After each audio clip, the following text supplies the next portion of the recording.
Superior, Wisconsin, Duluth, Minnesota. They're the twin ports. They're yoked together by Lake Superior and by the shipping industry. Except that, as the New York Times recently pointed out, decisions made in state capitals of Madison, Wisconsin, and St. Paul, Minnesota, have created differences in those sister cities. Wisconsin and I went to both communities. We interviewed Superior Mayor Bruce Hagen, a wily veteran of Republican politics in the capital, and we sat down with Duluth Mayor Don Ness, a young populist. It's an amazing contrast. It's a 2014 version of A Tale of Two Cities.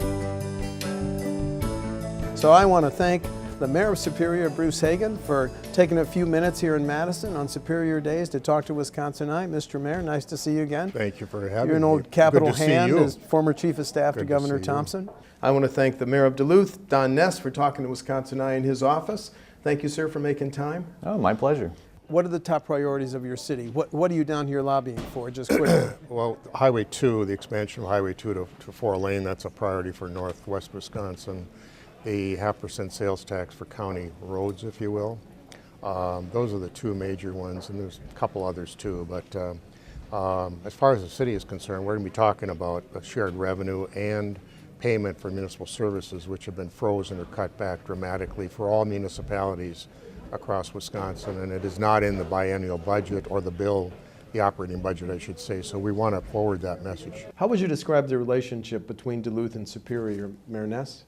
While we are two cities and in two different states, it really is one community, and we refer to ourselves as the twin ports. And you know, there are many folks who live on one side of the bridge and work on the other. And I think especially in recent years, there's been a good sense of collaboration and working together, and knowing that if jobs are being created on one side of the bridge or the other, it's good for both communities. By population and some of the activities they have, we don't. We have some they don't. So it's a blend, but they've always been larger than us. But at one time, they were the third largest city in the state of Minnesota. We are the 25th largest, maybe, in Wisconsin. So those measures have different priorities in St. Paul and Madison with regard to the population.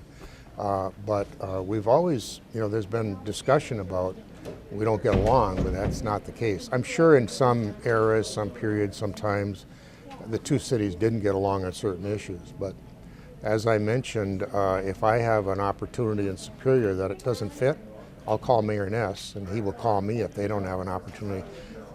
The jobs, the growth is good for all of us, no matter where it's located. Which city has done better coming out of the recession? Your city, Superior, or Duluth, or is it not much difference? Because when I look at the unemployment rate, 5.5 in Superior, 6% in Duluth. The recession has not affected the twin ports anywhere near the state of Wisconsin or nationally. We've been below the trend of unemployment.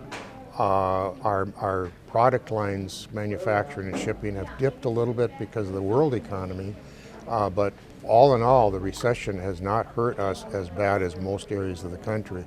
A good example would be your foreclosures. Our foreclosures were less than anywhere in the state and less certainly than the national percentage of foreclosures. So it's interesting because years ago, I would say if Madison caught a cold, we'd have double pneumonia, economically speaking.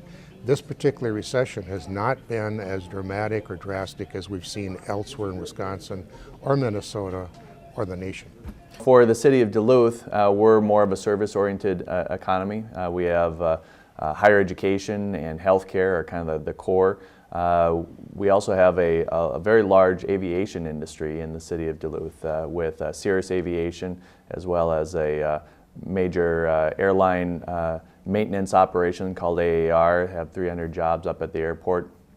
And then certainly, the activity in the port, the iron ore and the coal and limestone and the grains that come through our port are an important part of our heritage, and they do create jobs. But in terms of the overall scope of the economy, it's probably a pretty small part at this point. Looking back on the history of Duluth, the Great Recession for us was in the early 1980s.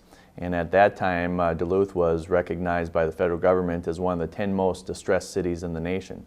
We at one point had the second highest unemployment rate in the nation, only behind Newark, near 20%. And it was at that time that community leaders kind of shifted the focus away from the heavy industrial and manufacturing that was such an important part of our community, and turned our attention to the lake. Started to create a tourism industry, started to invest in the service, professional services and healthcare and higher education. And so fast forward then a couple of decades to this most recent recession, and the city of Duluth fared very well during that recession. We had an unemployment rate 2 points better than the national average throughout this recession, and on par with the rest of the state of Minnesota, which was really unheard of at that in previous recessions. So the transformation of our local economy has really been remarkable, and it's a success story that we're really proud of. What decisions were made across the river in city of Superior back in the 1980s? Did they make make some other decisions? Excuse me. You know, I can't really speak to the details of Superior's choices or even the history of their local economy. I think that they've seen a different type of development. They have been. I think they were able to hold on to their the manufacturing in the heavy industry more so than the city of Duluth through that transition. And so I think it probably continues to define Superior more so than in the city of Duluth, that had to and was forced to take a more dramatic turn towards the service economy. But the fact of the matter is, yes, Minnesota has different legislation and opportunities than Wisconsin. Wisconsin has some that Minnesota doesn't have, but as far as Duluth and Superior is concerned, we do operate as one. Mayor Ness and I work very closely together. Our people, business community, labor, educational communities work very closely together. We have some of the top-rated college universities around in both states. We have a medical complex that is second to none outside of Mayo and Minneapolis. We have a lot of traffic coming to Twin Ports from Canada, but we're a very large working port, one of the largest ports in the nation tonnage-wise. Right. We're a hard-working transportation manufacturing community. Okay.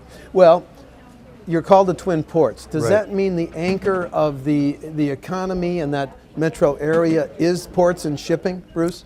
And has that changed in recent years? Evolved? Yeah, yes and no. We're the 13th largest port in the nation.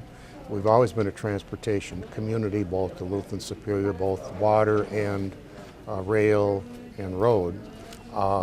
This changed because there's fewer people necessary to do the job that was on the ports previously, but we're still one of the top ports in the nation, and we ship manufactured as well as raw goods around the world. Mayor Ness, I looked it up, and the state of Minnesota provides 36% of your budget and 79% of the Duluth School District budget.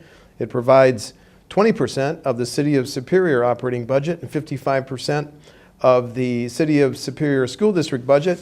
Why are the percentages higher in the state of Minnesota? Well, it points back to the Minnesota Miracle. In the Wendy Anderson, Governor Anderson, back in the 1970s, had a vision, and his vision was, if we develop a strong partnership between state government and the local units of government, we can drive down property taxes. And if you look at the difference between Minnesota and Wisconsin, property taxes are much lower in the state of Minnesota because of this commitment to the Minnesota Miracle. And that has resulted in Minnesota consistently leading the nation in home ownership rates. Because property taxes are lower, people can better afford, and it's a better investment for them to invest in these properties. So we do benefit from a strong partnership with the state of Minnesota, allowing our property taxes to be lower than surrounding areas, and that does give us an advantage. State aid for the Superior School District, 55%. In Duluth, it's 79%. Why is the state of Minnesota giving Duluth more of the operating budgets for city and schools than in Wisconsin? Mm-hmm. The state aid with shared revenue in Wisconsin has been frozen since 2002. there hasn't been any factor with regard to cost of living, CPI, any measure of interest increase. It's affecting us dramatically. It's affecting all the communities. Many communities aren't blacktopping streets right now, and they're not doing improvements because you can't operate on yesterday's dollar in today's economy, and that's really what it's forced us to do. A 10 or 12-year-old dollar is not worth what it was then, and by restricting, decreasing, and eliminating these revenues, plus freezing our levy, you can't get there from here. Same thing with payment for municipal services. We're at half of what we're supposed to receive, even by the state's own formula and calculation. So these reductions, I'm curious, I'm frustrated, and I'm also very, have a question. Why are they doing this? The punitive legislation that has happened to municipalities in Wisconsin, in my opinion, has been designed. And I don't understand why. I have the saying that, I don't know if I coined it or not, but as go the cities of America, so goes America. As go the cities of Wisconsin, so goes Wisconsin. If the cities aren't surviving and can't flourish, guess what? An average valued home in Superior, a comparable home in Duluth, whose property taxes are higher? Superior. The reason for that is there's a uniformity clause in the Constitution whereby if you were Harley Davidson or you were Bruce Hagen's home, your levy, your mill rate would be the same. In Minnesota, that isn't the case. There's a differentiation between business taxes, residential, commercial, industrial, manufacturing, mining. So for businesses, it's cheaper tax-wise overall to be in Wisconsin. For residential, it is in Duluth. However, there are other factors. We don't charge for garbage in Superior. We don't charge for assessments for streets. We don't charge for a street light and so forth. And they do in Duluth? They do in Duluth. So it isn't as clear cut as one would perceive with regard to the differentiation in property taxes. But overall, you are paying more in Wisconsin for residential property taxes than you are in Minnesota. Now, I think the other factor that goes into this is, when you have a state that is committed to lower property taxes, you'll also find that home values then are higher. Yes, and so the comparable value of a home in Superior, you can get more home for less money in Superior than you can in the city of Duluth. But conversely, you're going to be paying higher property taxes, and so in that way it kind of balances out. But the advantage to the homeowner is now I have this more valuable asset to sell at when the time comes. The sales tax in Superior is 5.5%. In Duluth, it is 6.875%. Do you think, have you heard of people going to Superior when they buy something like a refrigerator to pay less in sales taxes? Well, I'm sure that happens. I don't think it's a very significant role because it's kind of at the margins. But for a major purchase, I could see that 1 or 2% difference could lead somebody to go across the bridge. Okay, let's talk sales tax. Your sales tax in Wisconsin, 5% state with a 0.5% local option. Correct. Is that a marketing advantage for businesses in your city, Superior? Absolutely, absolutely. I'll use the building product trade, or not trade, but business, your Home Depot and so forth. Not Home Depot, but Menards, I should say, in Superior. If you go to the shopping areas, the Walmarts, the JCPenney's, the Kmart's, the Menards, and all of these types of businesses, if you drive through the parking lot, you see an awful lot of Minnesota cars. Why is that? If they take it home or transport it in their own vehicle, they pay a 5.5 versus a 7.875 in Minnesota. Similar to that, which is the same for both communities, Canadians come down and literally buy homes at Home Depot, Menards, a complete home, have it transported to Canada, pay the excise fee, and find the product delivery cheaper than they buy it in Canada. That's interesting. I was just appalled when I heard that. Buy homes? They buy a complete package home and have it shipped to Canada, and they save a whole lot of money. So whether it's Duluth or Superior, but it's interesting. give you an example. I mean, there was a company that was based here in Duluth, and they came to us and said, we want you to give us a tax break or tax incentive, otherwise we're going to move to Superior.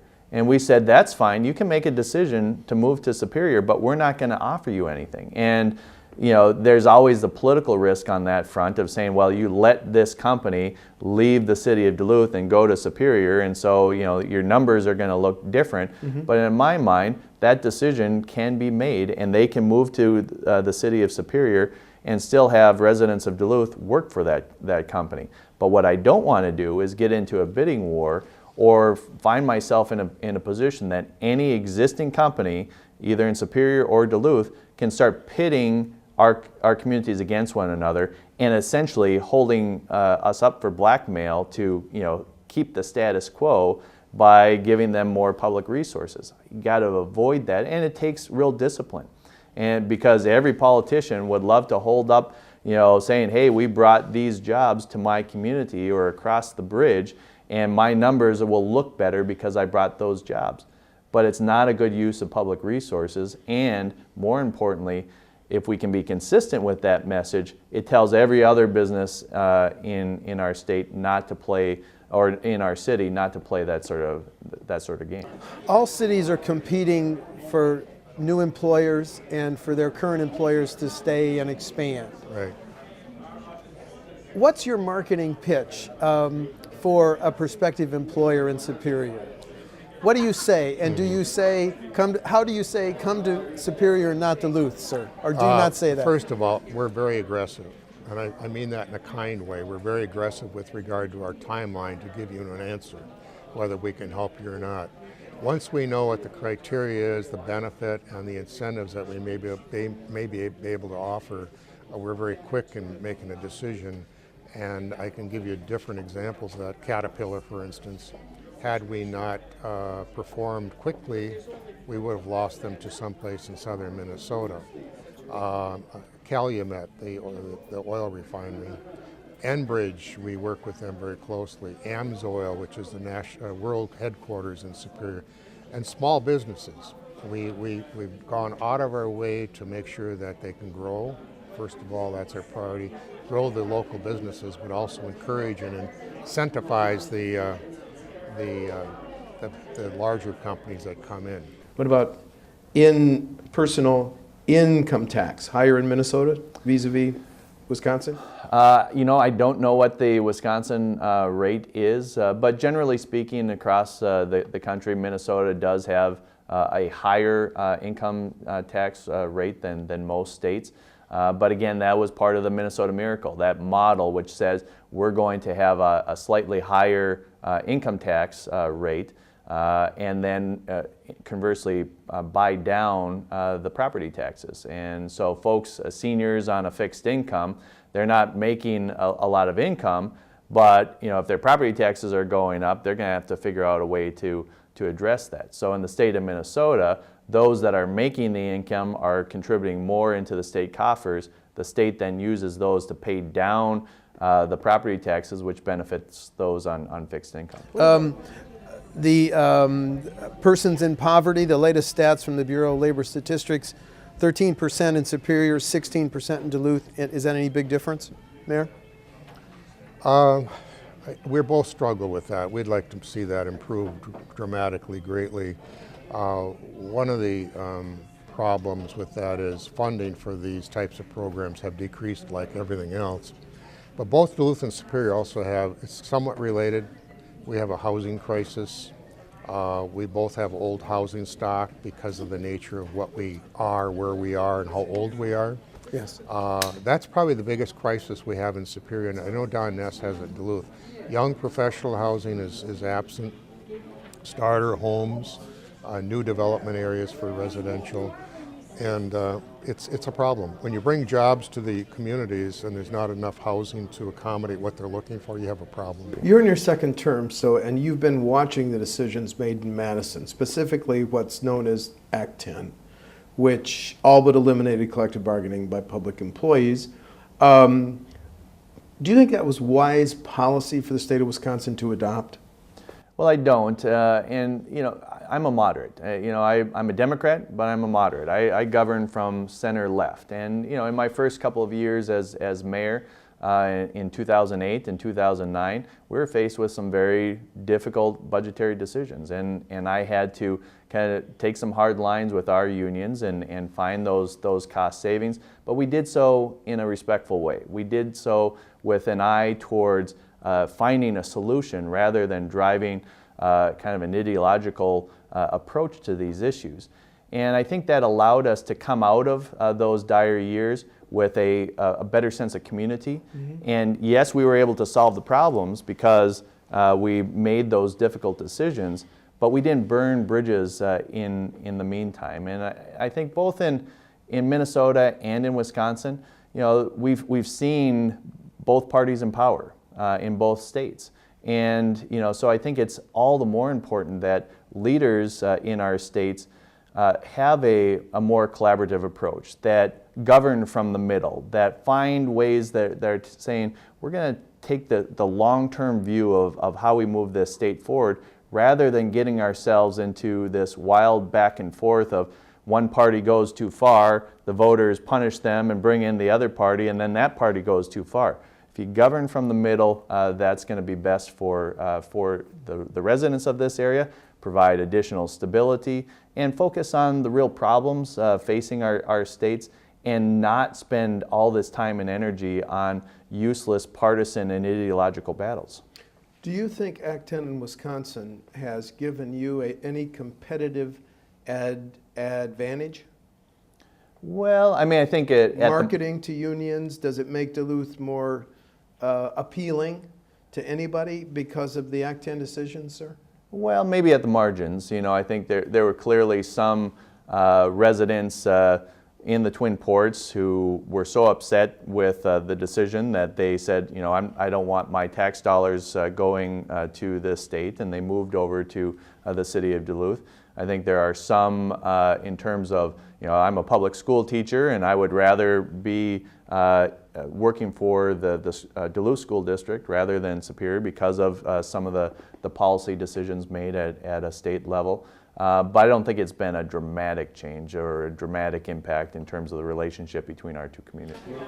Our budget hasn't changed since 2008. We're at 28 million. Basically, we're frozen.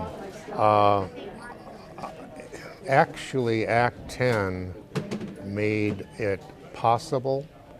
I'm going to say me. I don't like using the word me, but it made it possible for me to give some very good raises recently.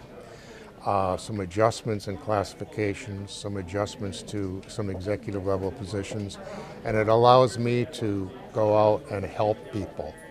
Did I agree with Act 10?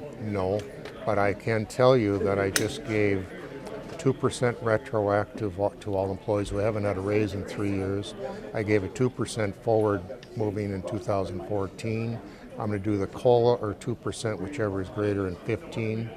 I've increased the classification rates for like heavy equipment operators, laborers, and so forth, because I thought they were under market value.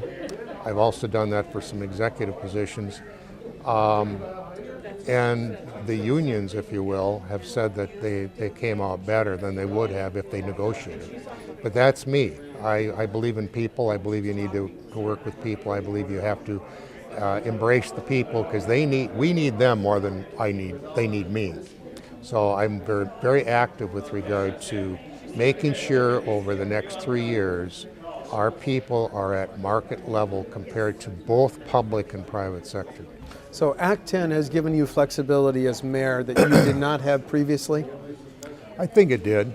What did it do to public employee unions in the city of Superior? Well, as an example, if barring Act 10, the cost of living, CPI I should say, was 1.66 for this right now.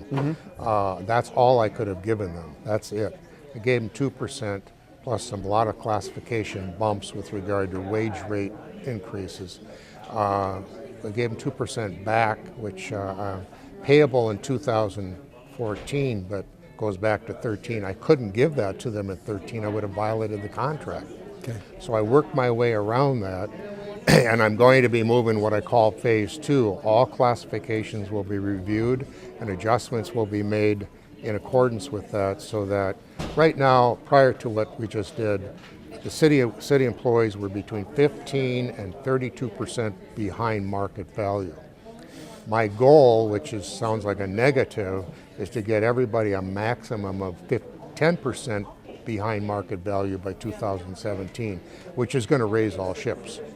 Act 10, as you know, gave Wisconsin a national reputation as being against public employee unions. Is that an unfair label nationally, Bruce? Well, it steps aside from what we've known in Wisconsin for 60 years or more. The process has changed dramatically, and it's an adjustment for everybody to get used to. The biggest concern that I've experienced with our folks is seniority, the lack of seniority. So because you're the 20-year employee, you may not get that next position level just because you're senior. It's qualifications and seniority. But I don't see, every mayor is different. I'm passionate about people. I work well with everybody. But the next mayor may say, no, we're not going to be this kind. So my goal is to complete this effort to make people whole before I leave office. Does Mayor Ness in Duluth, does he have a marketing advantage by saying, come to Minnesota, which didn't pass Act 10, which hurt public employee unions? I'm not positive, but I'll say no. And No. The reason I say that is in Minnesota, specifically Duluth, their benefit package is much different than ours, even after Act 10. In Minnesota, my understanding is the union workers and non-represented pay a lot more for their retirement, for their health insurance and so forth, even after Act 10. The mayor of, I think it was Minneapolis, came and did press conferences in Milwaukee and Madison saying, come to Minnesota and be married if you're a same-sex couple. Have you made any pitches, similar pitches to your neighbors in Wisconsin, Mayor Ness? No, I haven't. I mean, I support same-sex marriage, and I think that was an important step for the state of Minnesota. And it is a reflection of the values in the city of Duluth of being a welcoming community and recognizing and appreciating the value that same-sex couples bring to our community. But I don't go out of my way to kind of draw those sort of contrasts with other states. What about the political pendulum? It wasn't too long ago that your state was run by, Jesse Ventura was the governor. Yep, and then Tim Pawlenty. Yep. Why are we seeing these political swings in the nation?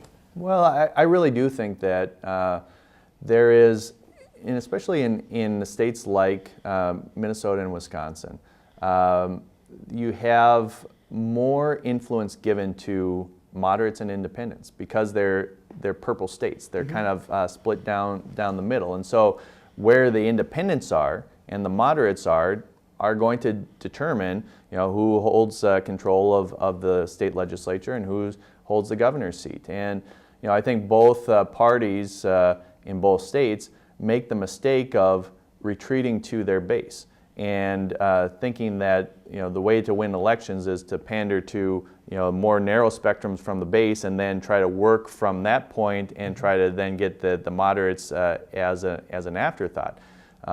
Personally, I think in terms of how I approach my politics and a more sustainable and a better policy comes from the middle, comes from parties saying we are big tent parties. We can bring in folks that can be either very conservative or very liberal in working with the moderates, but I don't think no party in either state has yet come to the realization that we can get a more permanent majority and hold leadership for a longer time if we choose to govern from the middle.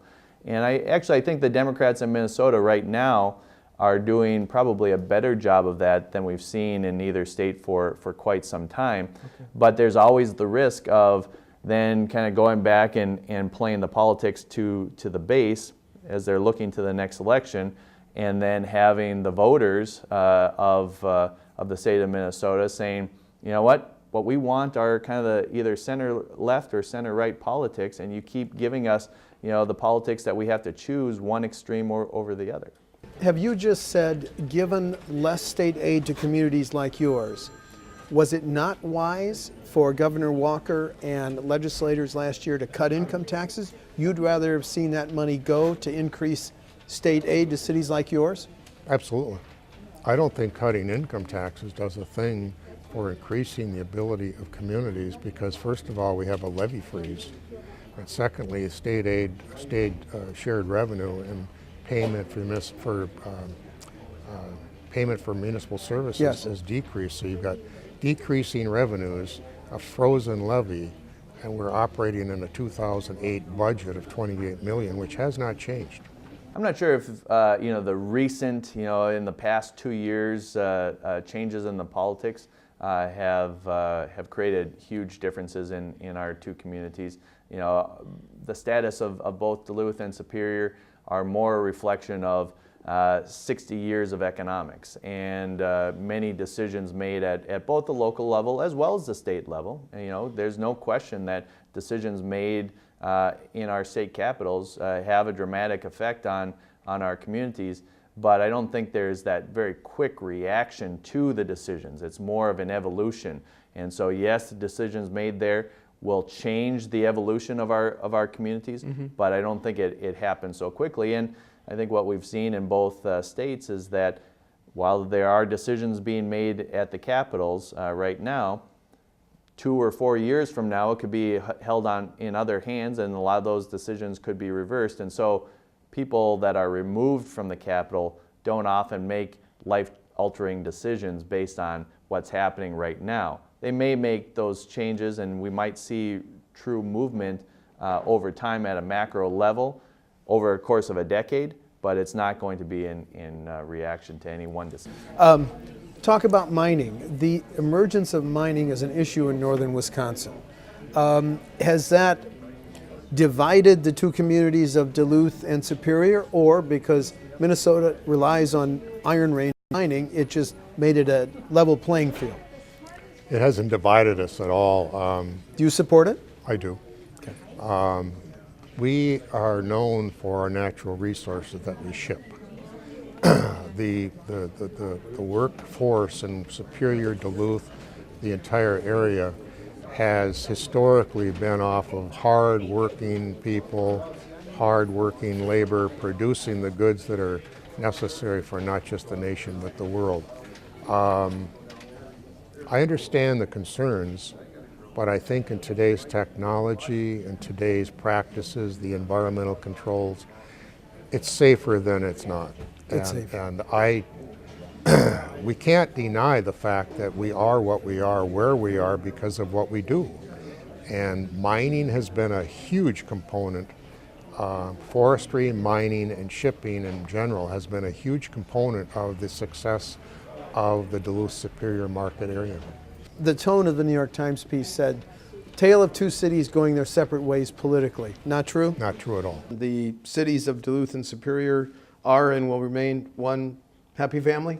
We're one community, 2 cities, 2 states, but one community. And I think as long as we resist the temptation to play those politics and tend to divide each other from a citizen standpoint, I think folks look at it as one community. And taking that approach, looking for opportunities to work together, that's certainly going to be in the long-term interests of residents of both cities. Duluth Mayor Don Ness, thanks so much for talking to Wisconsin Eye. Thank you. I appreciate it. Thank you.